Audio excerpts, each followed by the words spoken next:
please, I am going to say this with full heart, from experience, from having not done it. Please stop sabotaging yourself and show up for yourself. This is something that I've personally struggled with for many, many years, and it is such an important lesson to learn as soon as you can. We sabotage ourselves on a daily basis without realizing it majority of the time. And a lot of it comes from the fact that we have these goals, we have these ambitions, we have these desires, and we will know what we need to do in order to accomplish it, but we won't even walk into the room. We make it not happen. We stop it from happening because of ourselves.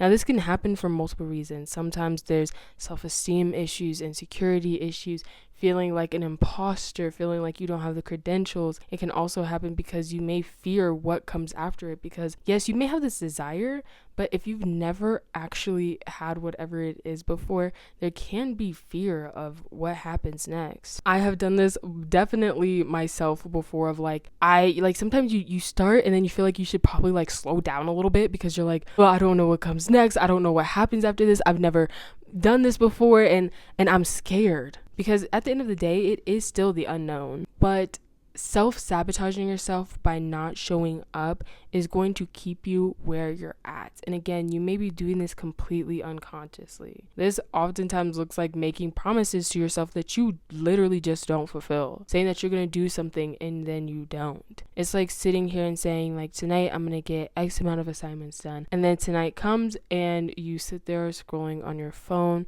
watching movies, hanging out with friends, instead of actually being there for yourself. And the reality of it is, if this type of behavior was in a relationship, you wouldn't want to be in that relationship. You would see this person as being disloyal. But what you don't always realize is that you're being disloyal to yourself at the same time when you're doing this to yourself. You have to look at your relationship with yourself and realize that it is still a relationship there. You still want to build trust. You still want to show that you're loyal to yourself. You still want to be honest with yourself. You still want to show up for yourself. The life that you want, the life that you desire, the life that you dream of, the life that's going to support you, support your dreams, and support the people around you. This life that you desire, the life that your heart calls out for, it is waiting for you.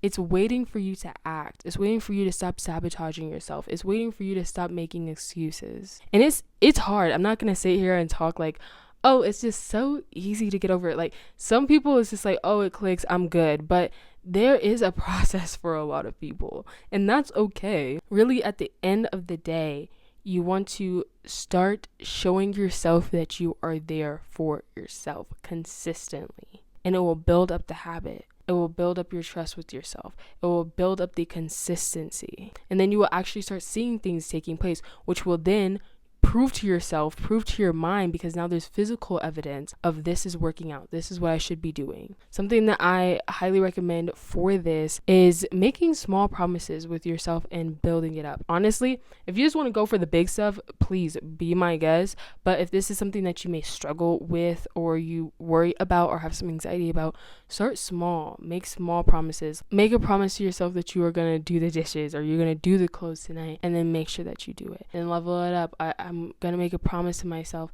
that I'm going to get at least all B's this semester or this term, and make sure that you fulfill it. Go to what are they called?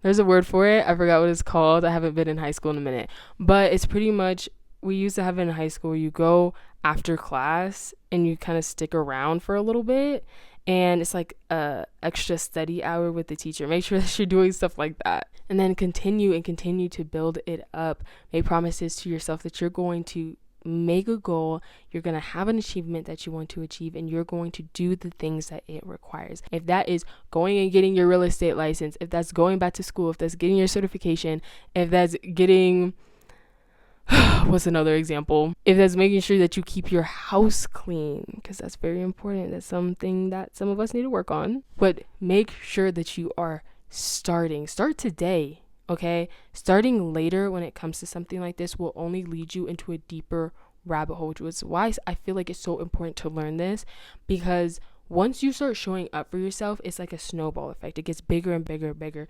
You start to trust yourself more. You start to see things actually work out. The goals that you want to accomplish, it will happen. And the longer that you wait, the longer you end up, unfortunately, setting yourself back. And now you can always come back from this. You can always make things happen. You can always make up for lost time, but it's better to start today. Remember, my friends, faith without works is dead. Believe that things will happen for you, because it absolutely will. You need to have faith in that. You need to believe in that. And sometimes that takes time on its own, but you have to show up for yourself first. I really hope you enjoyed today's video. I hope it was very inspiring for you. I know that this is something that I'm struggling with heavily right now, which is why I really wanted to make a video about it. And so if you want to spill your heart out, please do in the comments below. We're here for each other. So as your internet bestie, please take care of yourself. Please take care of your mental health and your finances. Thank you for making it this far in the video, and I will see you in the next one. Bye.